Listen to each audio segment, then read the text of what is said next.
the lead up to Rio 2016, I was in the best shape of my life. I was the fittest I've ever been, the strongest I've ever been.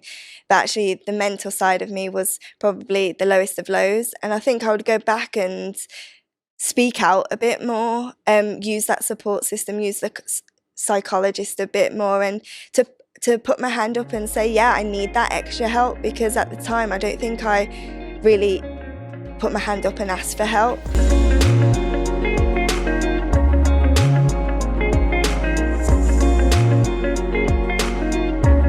I would say performing at the best in the most professional way, I would say, but also performing to the best of your own abilities. I think it's so hard these days. You want to compare yourself to other people, but actually don't. Work yourself, work really hard doing the things that you want to do in the best of your abilities.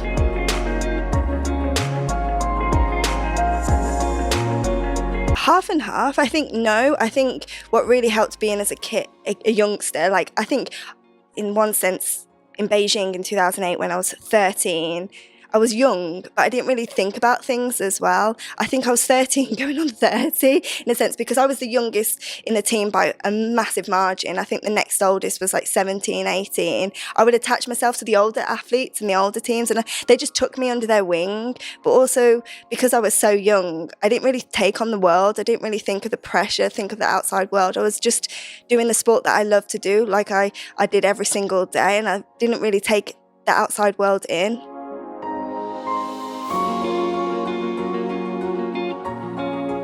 It's so funny because I think a lot of the team always used to say to me, especially the coaches and all that, they called me the matron when I was the older one in the team, because I just make sure everyone was in their place, supporting everyone, looking after everyone. So I think, yeah, it did change. I think as a 13-year-old, as a kid, I was just so excited to be there, not thinking about the outside world, just buzzing. Whereas actually, as the older I got, the more experience I got. Well, I think that happens in every walk of life, doesn't it? When you're new to something, you're quite naive, you're not really thinking about things, you're just so excited to be there. Where as you're older, you've gained that whole years of experience that I just made sure that everyone was okay on the team. But I think that's my personality. I like to make sure everyone's okay. Even when I see it on a train or walking in the street and I see an older person on their own or someone sitting on their own, I always worry about them. I'm like, I hope they're okay, But I think, again, that's my personality. So I felt like, in a sense, being the older one on the team, I felt a sense of responsibility, making sure that everyone else on the team, all the new athletes coming through, that they were comfortable, they were happy in a way, because I think when I was a youngster, I had that in the likes of my teammates. We were so lucky, both in Beijing and London, that our team was incredible. We had an incredible camaraderie, and it was like family. We were all so close, and I think because of London and the pressure that had on Paralympians and Olympians, and for us it was the games of all games, and we had to be tight-knit because we were away a lot of the time, and I think we were so close in that sense that it just brought us all together.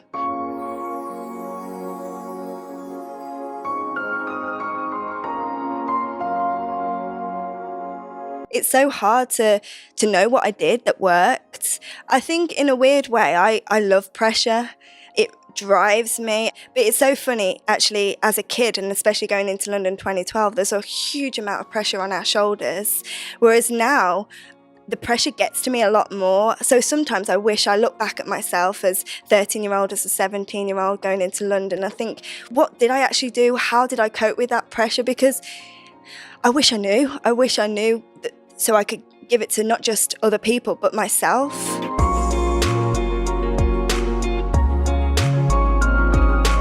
I don't know, I don't think my disability of chondroplasia has defined me in a weird way. I think it's just, I'm 27 now, it's all I know. I don't know what it's like being taller. I don't know what it's like being able to reach things or without this disability. So I think in a weird way, no, it hasn't. But I think in a sense as well, it's my personality, and I think it's the support around you. I think, looking back now, just jogging my memory, how I coped with London 2012 was having that support team around me. My coach, Billy Pye, who's been my rock for years and years. the performance director at the time, John Atkinson, the physio, the team that we had in Swansea. And also I think what really helped as well was, as a 13-year-old and a 17-year-old, I was going to school still. In a weird way, both Rio and Tokyo, I was an adult and I didn't have those distractions. Whereas I would go swimming in the morning and I would have a whole day at school where you have those hours in the day and you're not thinking about swimming because you're just thinking about being a normal person, a normal student. And looking back now, I think it's clicked actually. Probably that has really helped me. Yes, I was tired. I remember in my English classes nodding off in the afternoon because we were training in the morning, training in the afternoon. But actually that school balance and having a life outside of the pool really, really helped me distract and be around people that didn't know what swimming or didn't know what sport was. Like, I had the most amazing friends, that friendship group from year 7 to year 11 in a Welsh school in Oxford. It was just fabulous. Like, it was amazing. And I think having that student life really, really helped. So maybe that's what helped both in those 2 games.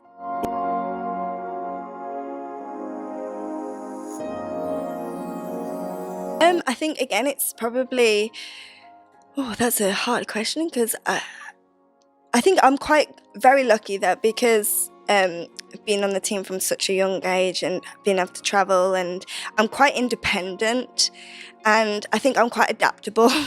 So adapting to all these new environments, I see it as a thing to learn. Yes, I love my comfort zone. It's something I think all humans do. You love your home environment. You love being around people that you're happy, you're comfortable with, but also being out of that comfort zone is also quite a thrilling thing, and I quite like that. I love learning new things. I love sometimes putting myself in uncomfortable positions. Yes, it's not a nice feeling when you feel a bit nervous, you feel a bit sick, but actually the feeling afterwards when it goes well, it's that natural high.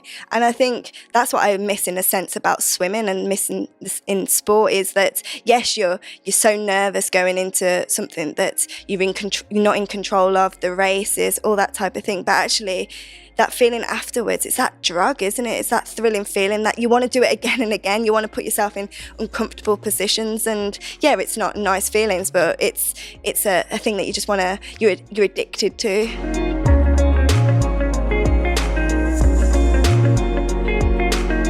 Trying to be prepared as you can in what you do and be in control of your controllables. I think that's what I learned about myself. And I think growing up in the sport and growing up in my own self is that sometimes, yes, you can control things, but also you can't control things. But being in control of the things that you can control is a massive advantage. So working on yourself, working on the things that are going well, things that you can control is a massive thing.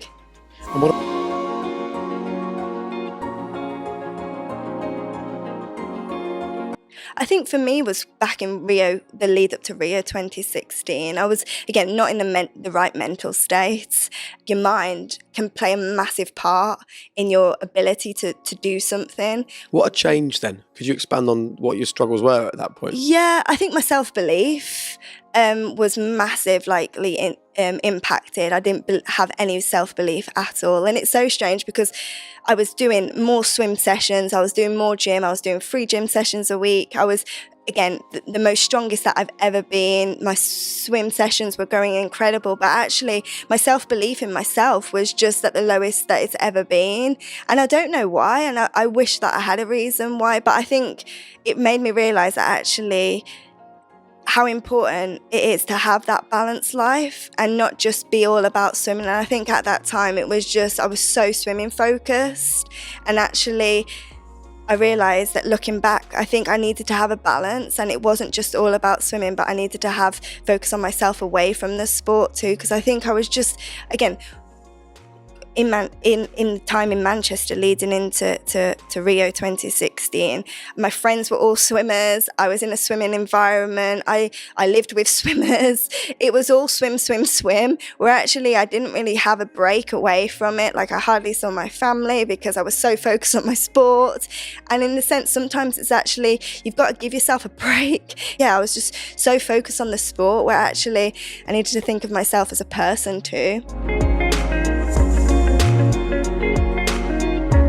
To be honest, I don't really think about it, but also I do think about it because I wouldn't have had the opportunities that I had if I wasn't Ellie Simmonds with achondroplasia, dwarfism. I wouldn't have been able to go to the Paralympics. I wouldn't have been able to meet so many incredible people with different disability and part of that Paralympic movement. So in a sense, it's a good thing because it's given me an incredible opportunity and also a responsibility now. I think, like, when I was a kid looking up, I had role models, the likes of Naira Lewis, Paralympian swimmer, incredible athlete, and I saw people in like the limelight with different disabilities, and I was like, wow, they can do it, I can. So I feel like now I've got that responsibility because I'm small, I'm a dwarf, that now hopefully people can hear this podcast or see on the TV or see as an athlete and think that they can achieve something. But I think having that label as a disability, I don't think of it as a day-to-day thing. I think because I just go on my daily business, and I think it'd be quite nice for actually people to see that people with different disabilities, they just do everyday stuff the same as everyone else.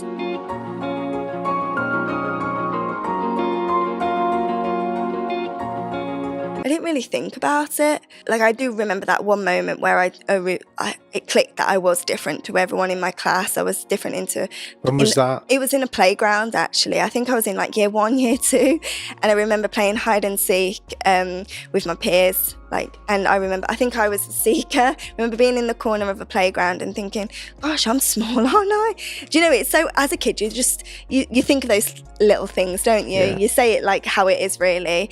And I thought, oh wow, I am different. I'm not as tall as my peers, my classmates, but I had that one moment of reflection, but then I was running off being the seeker. So I think I've been very lucky that, again, my sister next to me has achondroplasia and my older sister has learning difficulties. So we've been brought up in a family, and my cousin has autism as well. I think we've been brought up in a family that we're surrounded by different disabilities, and I think what my parents are, they're open to it, and they're open to us talking about it and being aware of it. And like when we see people in the streets, I always look and think, oh wow, they've got a disability. I always put them in like, what classification in sport could they be?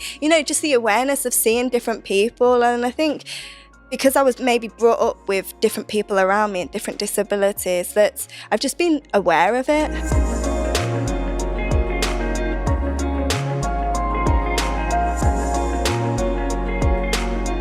Yeah, I think it is the conversation, isn't it? It's talking to them. I think sometimes people are too scared these days to actually talk. But what I learned going back, and I think I would share that with a lot of people who have a disability, is that identity. I've been part of the Dwarf Sports Association from a baby, and having that similarity to someone has, I think growing up has really, really helped me, because I know that I'm not the only one in the world like with my condition, that having that identity, someone to talk to about it is a massive, massive thing. And that community feel as well. Like I remember when I was a kid learning from like the likes of the older ones about driving, I never even living with the condition, the thing about adaptions in the car, like I wouldn't have known anything about it, but seeing people with my disability having a car that's adapted, or things like periods, how to adapt with that and stuff. It's like, it's the learning and it's the talking about it, but having that identity and someone that's similar to you is really, really important.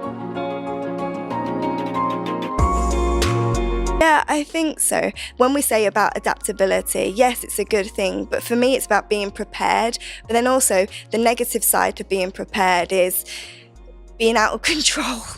And I always, like me and my coach, Billy, we've got an incredible relationship, and we were always prepared for everything. We were planners. We planned everything to a T, the sessions every single day, the World Championships, the Europeans, and the 4-year cycle. We had that planned from as soon as Beijing finished. We had London 2012, everything planned out. And yes, that's amazing and it's good to be planned, but also probably one of our negative traits, and probably one of my negative traits, is when things don't go to plan.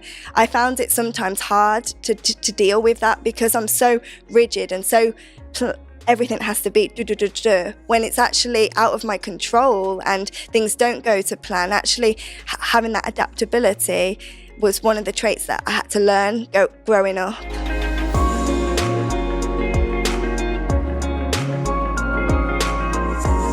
I think it's being thrown into the deep end, isn't it? For me, I was very much plan, love to be prepared. If things didn't go my way or things didn't go as planned, it would give me a massive step back. But then I think I learned growing up is actually to be prepared for the things that you can't prepare for as well. And I think that's being thrown into the deep end, like you mentioned with Adam losing your kit. Like, it happens sometimes, doesn't it? And you can't plan for things like that, but preparing yourself and being put in those difficult situations, like in Tokyo, for that matter, the transport wasn't the best in that, and all the buses were being late.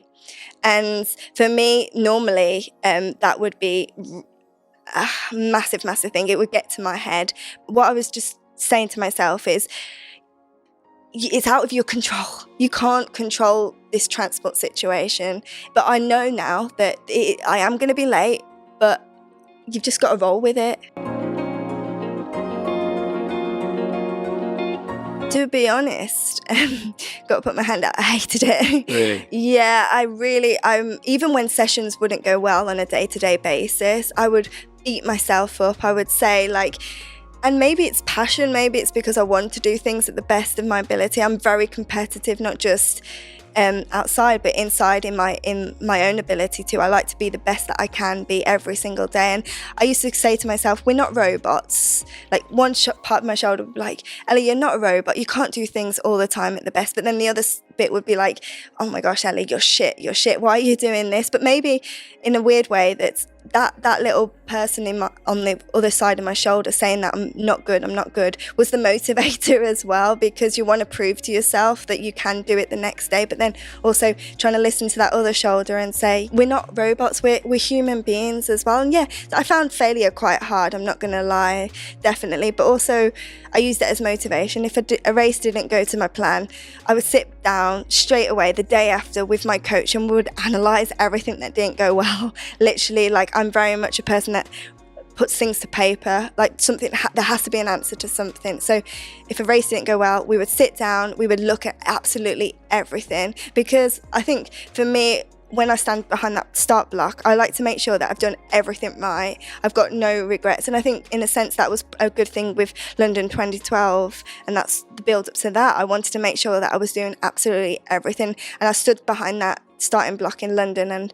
I could say that to myself because I'd done absolutely everything. But and I was lucky that London 2012 went well, but races that didn't go well, in a sense, I learned more about myself because I learned the things that didn't go well, so then it wouldn't happen again in the future. I learned from it. It was like the little things. So for me, it was like making sure that my preparation before a race to get to the pool a bit later than I had planned, because I needed that time from warm-up to racing to be shorter than it was. As I grew older, working with a psychologist and the mental side, it was a massive thing. And what I did in that 20 minutes in the core room, where it was just me on my own before I was going to a race, I worked with like a psychologist on visualising the race. So as I got older, the mental side was a massive part.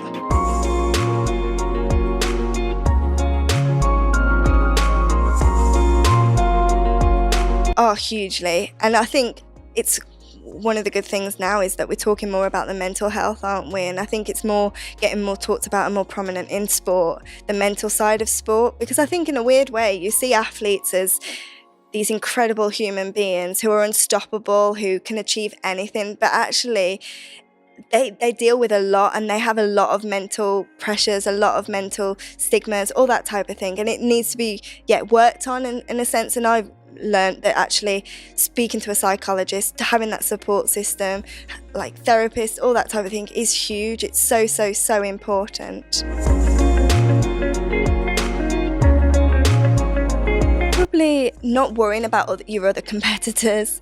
When I was a kid, I used to have a list of like what I used to call my enemies, my competitors, and I used to tick box them when I beat them or when I did well. Right, okay. But later on in life, I very much was aware more of my competitors and those individuals, and I saw them as in threats in a weird way, and in a sense, I wanted to try and control them, and I couldn't control them, and I worried about them. Like, I would look at their like rankings, and I would look at their times all the time on meets, and I would worry about like when they were coming into the competition pool, what time they were coming in.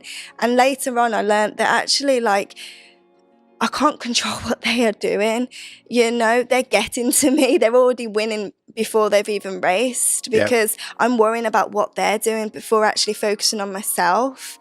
And I think I learned that a lot even, and I still did it in Tokyo. I was still worrying about my competitors probably more, but I've definitely learned a lot from it, because I used to be really, really worry about them all the time. How did you bring the dial back down to, say, a healthier level for you? What ideas did you put in place? Focus on myself, focus on the controllables, what I can control. And that's what the performance director, John Atkinson, used to always say, control the controllables. And I used to write that down, because I was like, come on now, you can only focus on yourself. Don't worry about all these other people, because it is negative energy. And I think what I worked with my psychologist was just focusing on my things, my little goals, focusing on myself, not worrying about them, not looking at like the results on the web, trying to stop at things like that. Don't actually Google their names, all that type of stuff. Just focus solely on myself. And I think, it's tough. And sometimes I think we're in a day at the age at the moment, aren't we, with social media? It's easy to look at what other people are doing. And I'm very much aware of that even more. Like you compare your lives to other people, and as an athlete I did that.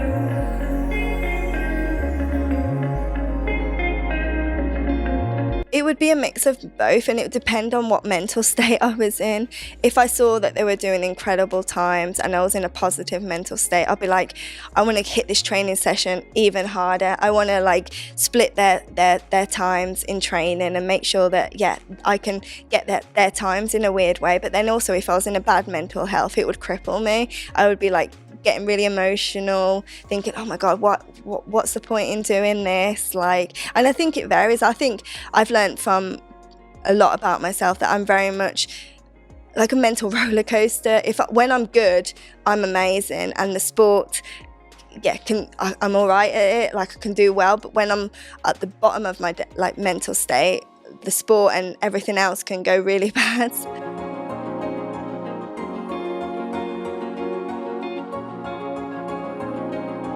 When you are in that good mood, grasp it, but also relish what is making you happy.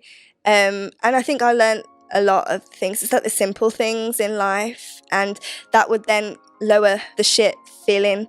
It's like trying to make sure that you enjoy the simple things, and it's that distraction, isn't it? I think that's what I learned a lot, is to distract my mind when things aren't feeling that well. Like focus on things that are going really well. Like I used to, leading into like big competitions like the Paralympics, one of my best friends, Gemma, she would always be aware that like I was going into a major games, and she always made me text her 3 things every single day that had gone well, or the little things. And I find that really helped. So when I was having that shit day, I would think of those 3 little things that were going really, like, that I love, like simple things like my coffee in the morning. If that tasted amazing, I would write that down. The sun in the sky, because then that would outweigh the feeling of the bad days, the shit days. My race or my training session didn't go to plan, but actually outside in the real world, it's amazing weather, and that's such a nice feeling as well. Take it all in, soak it all in, enjoy it all. I think in a weird way, and I think still sometimes now, as from being that athlete now into being a retired athlete, you're always so focused on the future, and actually sometimes I wasn't in that present moment and taking it in and just soaking on that whole atmosphere. So I'd say to my young Ellie self, I would say, soak it in, grasp it all, take in all the opportunities and be present. The lead up to Rio 2016, I was in the best shape of my life. I was the fittest I've ever been, the strongest I've ever been. But actually the mental side of me was probably the lowest of lows. And I think I would go back and speak out a bit more, use that support system, use the psychologist a bit more, and to put my hand up and say, I need that extra help, because at the time I don't think I really put my hand up and ask for help. I was just so thinking about myself in a weird way and being a bit selfish, where actually putting my hand up and asking for help, I think, was a big thing that I probably should have done more. Instead of the support system of, like, I know I spoke to my parents a lot in that year, but actually into that wider, like, outside that support system. Were you worried about showing weakness? Probably, yeah, probably. I think that was probably, the biggest thing. And I think it was the realisation that this was probably the first time actually in my mental side I was probably the lowest, and I'd never actually experienced that. So I think for me it was like I was new. I didn't know, do you know when you have that mindset where you are feeling low and you've not experienced anything like that, you're unsure of what you're feeling. So actually, because it was probably all new and I'd never felt those feelings before, that actually, you just think, oh, what are these feelings? Like, you don't really want to talk out about them, because also as well, I think, maybe it's embarrassment, because again, I was going into a Paralympics and I was in the fittest shape of my life. So actually, why should I be mentally in the wrong side of my mind?